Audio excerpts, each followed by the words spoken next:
Guten Abend, meine Damen und Herren. In unserer heutigen Sendung wollen wir 3 Fragen stellen.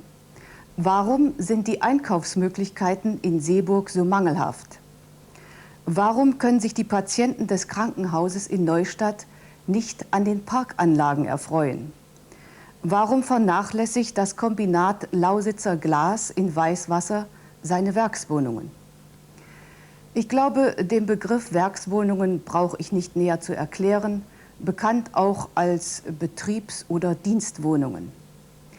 Eigentlich sollte sich jeder staatliche Leiter glücklich schätzen, der über einen solchen Fonds verfügt.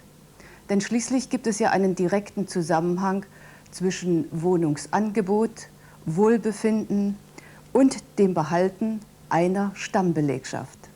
Alles Vorzüge für eine Leitung, die allerdings auch mit Pflichten verbunden sind. Und die heißen: Die Leiter der Betriebe sind für die Instandsetzung, Reparatur und Modernisierung ihrer Werkswohnungen verantwortlich. Fühlen Sie sich wirklich alle dafür verantwortlich? Seit etwa 100 Jahren bläst man in Weißwasser Glas. Und seit etwa 100 Jahren leben sie auch hier, die Glasbläser. Doch während das Glas noch immer funkelt und begehrt ist, die Wohnungen der Betriebe haben ihren Glanz längst verloren. Die Zeit hat ihre Spuren hinterlassen. Nur Spuren von Instandhaltung findet man hier kaum. Sie haben nun überhaupt kein Licht mehr im Keller dadurch? Nein, wir haben keins. Ich kaufe mir eine Taschenlampe und da tue ich mich so behelfen. Also, wenn die Firma so ärmlich da steht und kann uns nicht mal das Kellerlicht, wo wir halten uns ja einen Keller nie auf. Es ist ja bloß, dass wir einen Eimer Kohle oder einen Kerbel Holz holen. Dann sind die Außenwände nass. Hier im Winter ist es nass, feucht, kalt.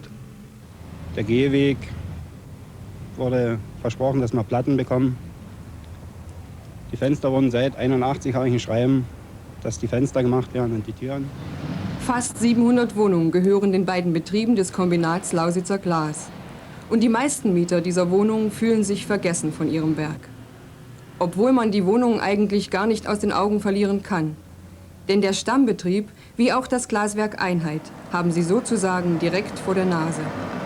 Trotzdem gehören sie zu den schlechtesten von Weißwasser.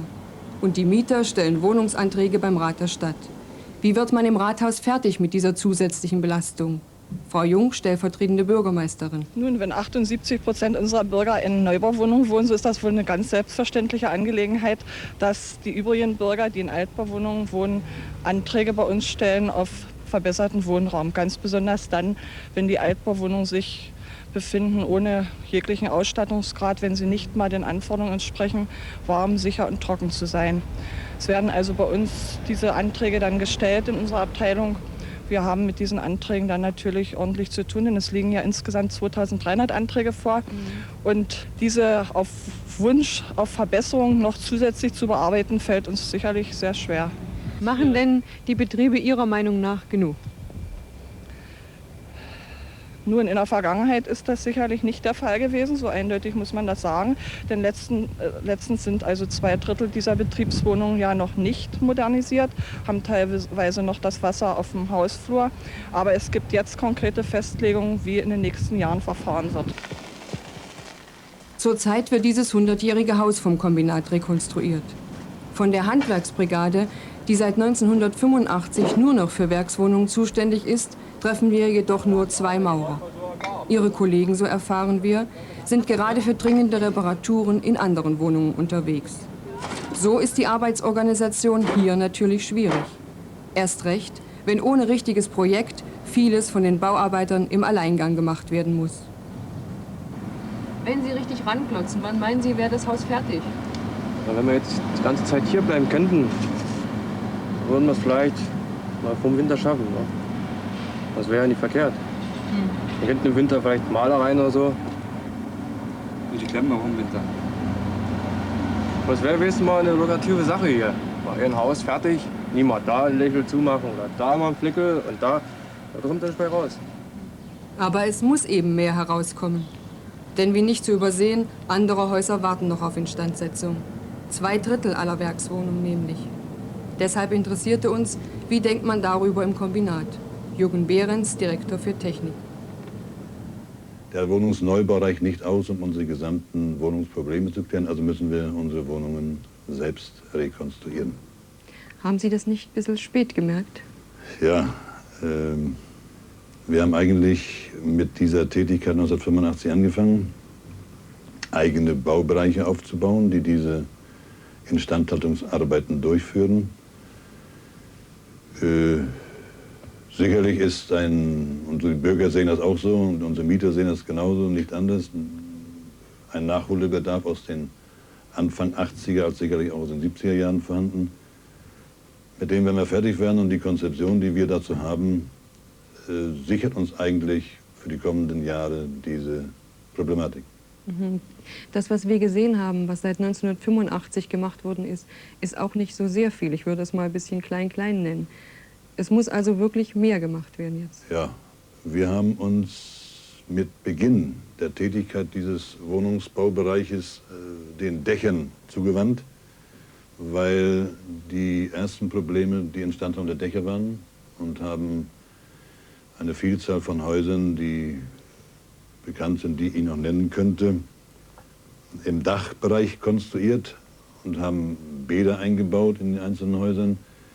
Ich gebe Ihnen recht, das, was wir bis zur Stunde eigentlich gemacht haben, war im Wesentlichen das Abwenden von größeren Problemen. Dazu darf ich Ihnen sagen, dass wir ca. 40% der gesamten Kapazität einsetzen müssen, um die Tagesprobleme zu klären. Bei geplatzten Leitungen und defekten Schaltern, was alles zu machen ist. Reicht also das, was wir begonnen haben, was wir zurzeit aufgebaut haben, nicht mehr aus, um den Forderungen der Partei nachzukommen, die Wohnungssubstanz zu erhalten. Was muss denn konkret getan werden? Konkret muss für die kommenden Jahre, beginnend ab 01.01.88, die Konzentration der Projektierung erfolgen, Zusammenlegung mehrerer Brigaden zurzeit und die Konzentration der Handwerkerbrigaden aus dem VEB Schwedt-Sargersweg Einheit, ein Betrieb unseres Kombinats und dem Stammbetrieb. Und erst wenn eine solche Konzentration mit guter Leitung, mit Sicherung der materiell-technischen Basis vorhanden ist, sind wir in der Lage, diesen Problemkreis zu lösen. Die baulich-organisatorischen Maßnahmen sind aber nur die eine Seite. Sie sind wichtig, sehr wichtig. Aber nicht vergessen werden darf darüber die andere Seite, die Mitarbeit der Mieter. Auf die hat man offensichtlich bisher von Seiten des Kombinats wenig Wert gelegt oder sie sogar verhindert. Wir haben eine Wohnung, die 2 Mietsparteien gehört. Das heißt also, hier drüben wohnt eine ganz andere Familie. Wir wohnen hier drüben und wollten gern, dass wir den Korridor hier abteilen. Das heißt also, für uns natürlich ist er dann etwas schmal, aber Problem war von Seiten des Spezialglaswerkes Einheit, dass wir hier keine Möglichkeit haben zu trennen. Die Türen würden zu klein werden und das müsste dann im ganzen Haus gemacht werden. Also der Einheitlichkeit wegen, es führte kein Weg rein. Sie wollten das aber allein machen, in eigener Initiative? Ja, sicher. Ich meine, wir hatten auch für andere Sachen in der Wohnung Eigeninitiative bekundet, dort, wo wir abtrennen wollten oder eben auch hier, dass wir gesagt haben, wir würden das machen. Da braucht der Betrieb nicht alleine, aber irgendwo war bei uns dann der Punkt gekommen, wenn wir sehen, dass der Wohnraum insgesamt oder das Haus als solches mehr und mehr verkommt, ist vielleicht ein bisschen übertrieben gesprochen, aber es trifft in etwa die Wahrheit. Dann haben wir gesagt, naja, was soll es, dort noch so viel Eigeninitiative zu entwickeln. Dabei fanden wir gleich vor der Haustür ein einleuchtendes Beispiel fürs Miteinander. Gutes Anspiel, gutes Abspiel, gutes Zuspiel. Erst die Kombination macht's. Dynamo Weißwasser trainiert nach diesem Prinzip.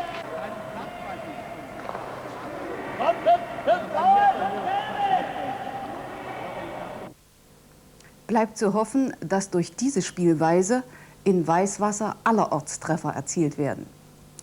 Für außerordentlich wichtig halte ich es, dass nun endlich Betrieb und örtlicher Rat zueinander gefunden haben.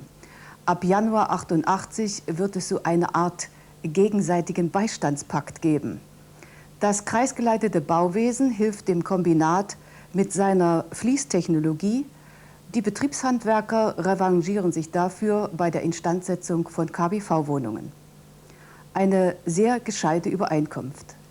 Trotzdem meine abschließende Bemerkung zu diesem Thema. Verantwortlich für die Werkswohnungen sind ausschließlich die Leiter der Betriebe. Übrigens nachzulesen im Gesetzblatt Teil 1, Nummer 27 vom Oktober 1985. Nachlesen muss ich jetzt in einem Zuschauerbrief, weil er uns Anlass für den nächsten Beitrag war. Herr Sigmar Bauer schreibt: Hiermit möchte ich Sie auf einige unzumutbare Zustände im Krankenhaus Neustadt hinweisen. Das angrenzende Parkgelände sollte zur Wiedergenesung und Erholung der Patienten dienen. Wie kann es das? Eine berechtigte Frage. Dazu vorerst unser musikalischer Kommentar.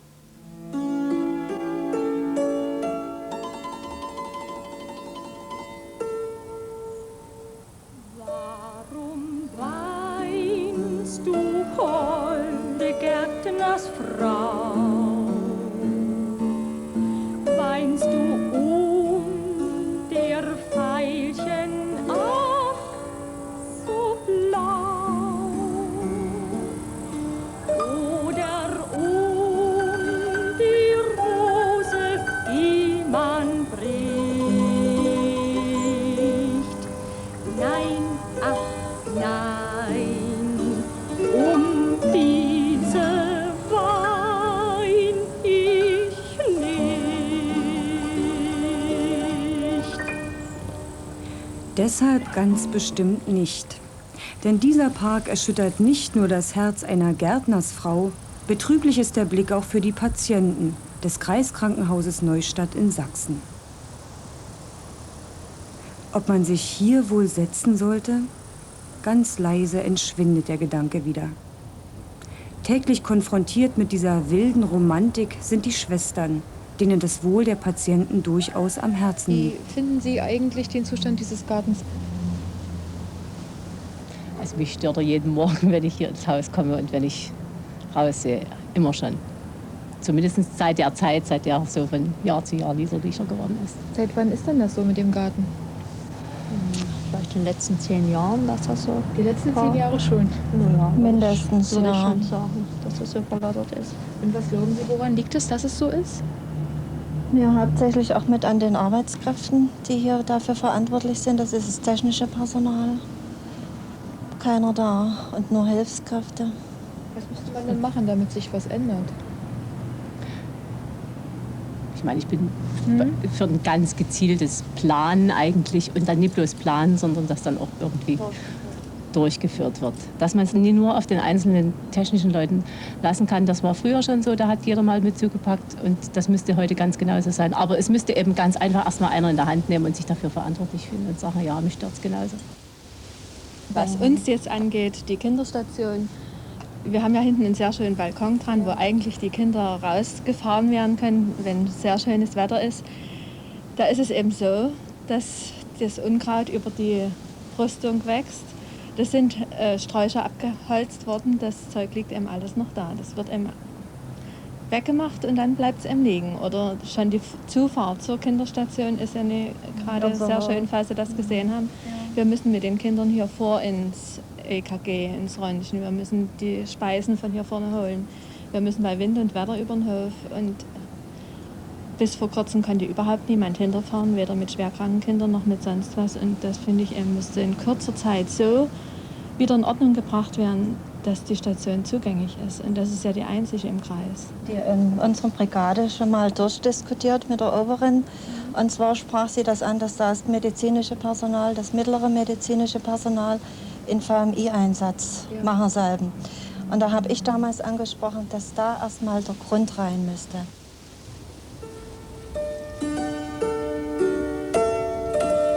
Den kleinen Patienten der Kinderstation würde mancher Aufenthalt an frischer Luft guttun. Und auch ältere Patienten hätten nichts einzuwenden gegen einen gepflegten Garten. Dabei gibt es sogar einen technischen Direktor und auch dem Hausmeister sollte das Unkraut ins Auge springen. Verantwortlich für das gesamte Krankenhausgelände aber ist der ärztliche Direktor Medizinalrat Dr. Sengebusch.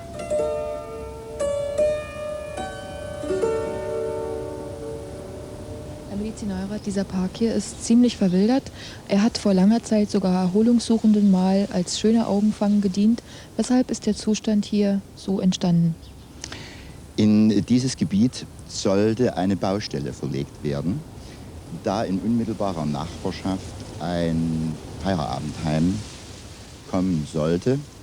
Der Standort dieses geplanten Vorhabens ist verändert worden, sodass wir diese Baustelle jetzt zunächst so belassen mussten.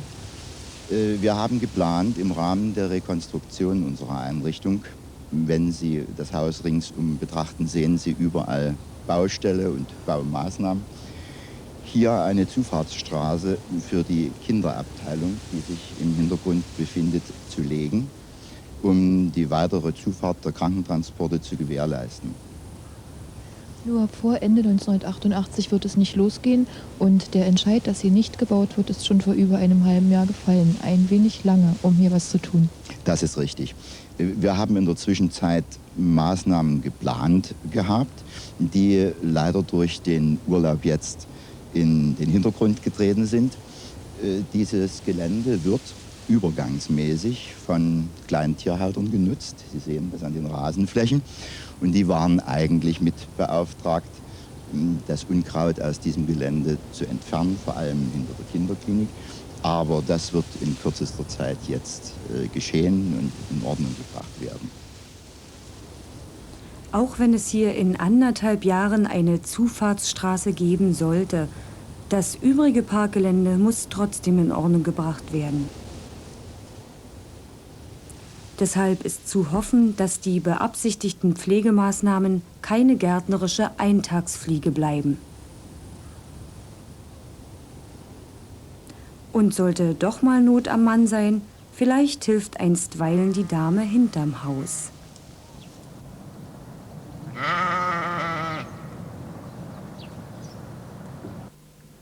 Mit einem Schaf ist da nichts zu retten.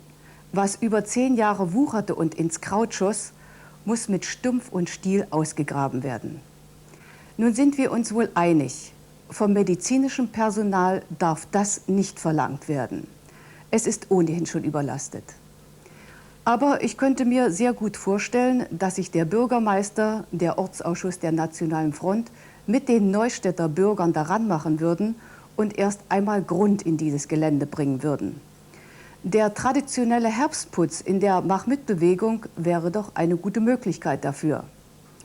Und als ärztlicher Direktor würde ich diese Chance nutzen. Es wäre eine Aktion, die in jeder Hinsicht heilsam wäre. Für die Patienten in erster Linie. Für die vielen Gleichgültigen, die bisher über diesen Zustand nur mit dem Kopf schüttelten. Und nicht zuletzt für das Ansehen der Stadt. Denn mit einem solchen Fleck auf der Visitenkarte kann man sich nicht gut sehen lassen. Meine Damen und Herren, zu unserem dritten Beitrag. Da schrieben uns Lehrlinge des Volkseigenen Gutes Walter Schneider und machten uns auf mangelhafte Einkaufsmöglichkeiten in Seeburg aufmerksam. Den Brief erhielten wir vor einem Jahr und 4 Tagen. Prisma reagierte damals sofort. Ortseingangsschilder verraten nicht viel über das, was da so hinter ihnen liegt. In diesem Fall aber erfährt der Besucher mehr. Seeburg wurde ausgezeichnet als schönes Dorf im Sommer 1986. Das Schild verschwand Anfang 87. Bei klirrendem Frost besuchten wir die Seeburger, denn wir wollten wissen, warum das Dorf auf einmal kein schönes mehr war. Wir brauchen Konsum. Größeren? Ja, einen großen Konsum. Das brauchen wir. Wie sind Sie mit den Einkaufsmöglichkeiten hier in Seeburg zufrieden? Ja, nicht. Überhaupt nicht. Warum nicht? Weil man ja 3-mal am Tag laufen muss, um mal in den Laden reinzukommen. Oder dann gibt es nicht alles das, was man gerne haben möchte. Oder dann ist der Fleischer eine Woche zu wegen Urlaub. Das versteht man, die brauchen auch Urlaub, aber da muss eine Vertretung da sein. 3:30 macht der Bäcker zu, und abends kommt man nicht mehr hin. Naja, Wir haben mal eine Frage. Wie sind Sie mit den Einkaufsmöglichkeiten hier zufrieden? Ja, ich kenne mich nicht so aus. Das macht die Frau alles. Aber die schimpft immer, ja. Wir glauben, jetzt zu wissen, warum das Schild verschwunden ist. Beim Bäcker und in der Fleischerei müht man sich redlich, die Wünsche der Kunden zu erfüllen. Doch der Ein-Mann-Betrieb bietet wenig Varianten für die Öffnungszeiten. Die Verkaufsstellen, auch dieser Lebensmittelladen, platzen aus allen Nähten. Täglich müssen 800 Einwohner versorgt werden. Im Sommer kommen 5000 Campingurlauber hinzu. Seit Jahren drängen die Seeburger auf die Lösung des Problems. Doch bis jetzt ist man nur einen zaghaften Schritt vorangekommen. Bürgermeister Walter Ott. Zurzeit sieht es also so aus, dass wir den Investauftraggeber haben. Das ist also die Konsumgenossenschaft Kreis Eisleben. Die Standortfrage ist auch geklärt, also 100%ig geklärt von uns. Da habe ich heute also hier von RLN das Schreiben erhalten. Aber der größte Schwerpunkt, den muss ich zum Schluss nennen, das ist also hier der Bauunternehmer beziehungsweise hier der Trägerbetrieb. Jemand, der den Hut auf hat, den suchen die Seeburger also noch. Es könnte das volkseigene Gut sein, der größte Betrieb in Seeburg. Obwohl der sich nicht festgelegt hat, engagiert hat er sich auch nicht. Wir hätten zu dieser Haltung gern mehr gewusst, doch Direktor Belitz empfing uns nicht.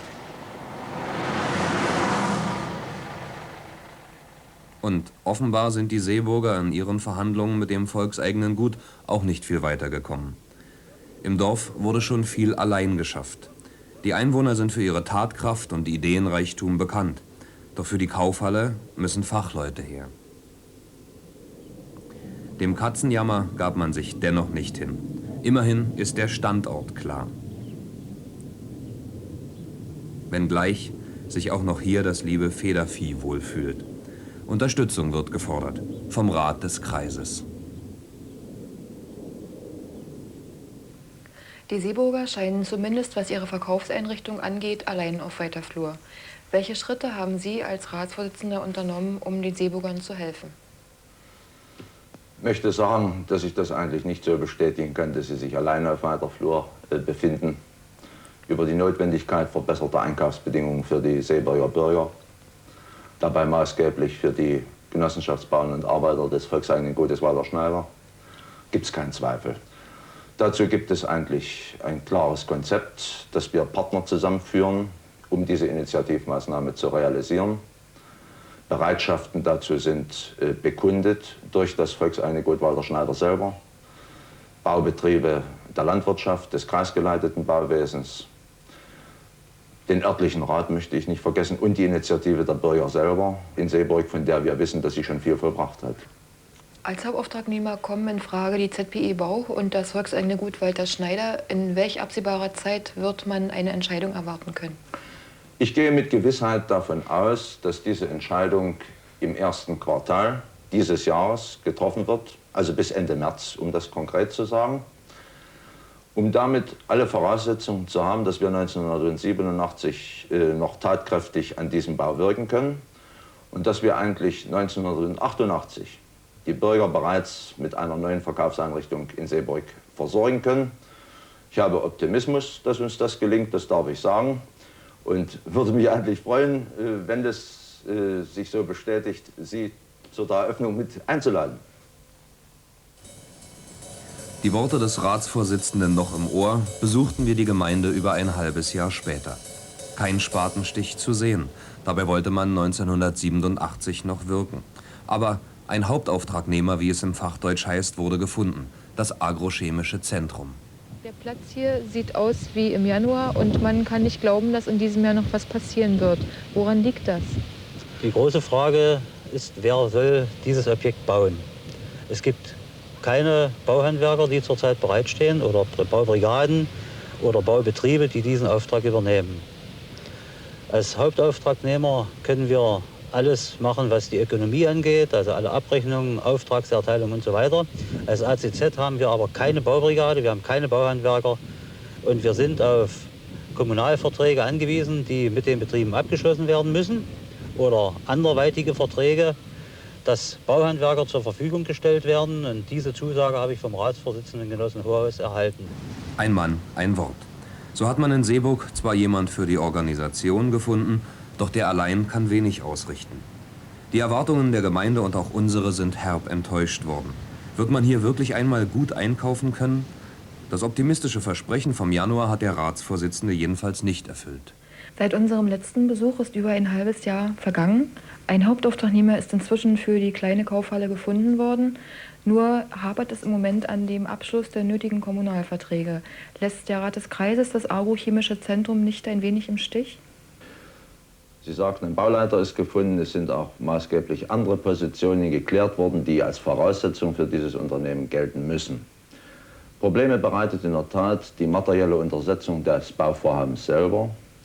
Und hier lassen wir das ACZ nicht im Stich, sondern bemühen uns sehr ernsthaft, dass eigentlich die maßgeblichen Betriebe in diesem Einzugsgebiet, wie das volkseigene Gut Walter Schneider und auch die ZBE Bau Eisleben, stärker eigentlich noch, als das bisher angeboten wird, sich zu diesem Vorhaben bekennen. Daran wird gegenwärtig noch gearbeitet. Der Augenblicksstand kann uns nicht befriedigen, weil die materielle Untersetzung zwar durch globale Zusagen untersetzt ist, auch durch die Vorbereitung einer Feierabendbrigade, aber noch nicht in der Vertragsform über Kommunalverträge, wie Sie richtig sagen. Das ist eine Arbeitsaufgabe, die in den nächsten Tagen jetzt noch definitiv vor uns steht. Bisher gaben die großen Betriebe, volkseigenes Gut und zwischenbetriebliche Einrichtung Bau, den Seeburgern einen Korb.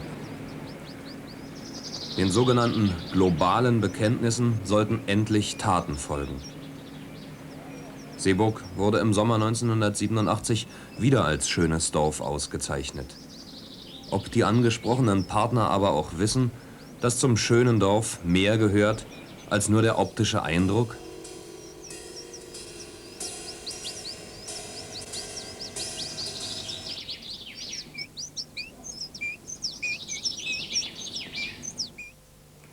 Ich kann mich des Eindrucks nicht erwehren, dass sich der Ratsvorsitzende das ganze Unternehmen wohl zu einfach vorgestellt hat. Nach dem letzten Anruf von gestern scheint sich nun etwas zu tun. Die zwei größten Betriebe, die ZBE Bau und das VEG, erhielten vom Rat des Kreises den Auftrag, Baubrigaden und entsprechende Maschinen zur Verfügung zu stellen. Anfang 88 soll nun endlich mit dem Bau begonnen werden.